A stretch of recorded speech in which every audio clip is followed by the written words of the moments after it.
এক মুহূর্তে সবকিছু বদলে গেল। হাসি, আনন্দ, পরিশ্রম শেষে ঘরে ফেরার আশা সবই মিলিয়ে গেল নদীর তীব্র স্রোতে। চোখের সামনে ট্রাক্টর উল্টে গিয়ে ভেসে গেল 10টি জীবন।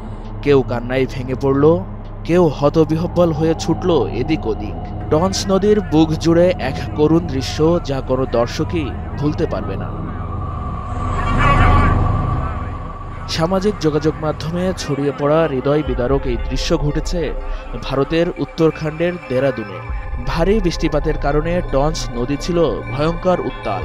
ঠিক সেই সময় শ্রমিকদের বহনকারী একটি ট্রাক্টর নদী পার হচ্ছিল।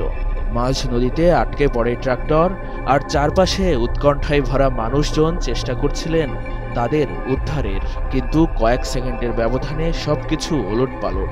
প্রচণ্ড স্রোতে ট্রাক্টর উল্টে যায়, আর প্রায় 10 জন শ্রমিক পানির স্রোতে ভেসে যান। তীরে থাকা মানুষজনের আতঙ্কিত চিৎকার, কান্না আর অসহায়তা সেই মুহূর্তকে আরও করুণ করে তোলে। এ ঘটনায় অন্তত 6 জনের মৃত্যুর আশঙ্কা করা হচ্ছে।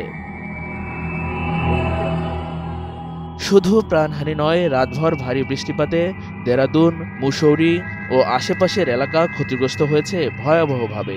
বাড়িঘর ভেসে গেছে, রাস্তা ভেঙে গেছে, অনেক সেতুও পানিতে বিলীন হয়ে গেছে।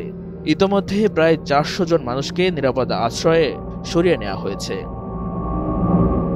মুখ্যমন্ত্রী জানিয়েছেন, রাজ্যের প্রায় সব নদী উত্তাল, 20-30 জায়গায় যোগাযোগ বিচ্ছিন্ন। রাজ্য সরকার ক্ষতিগ্রস্ত মানুষের পাশে থাকার প্রতিশ্রুতি দিয়েছে।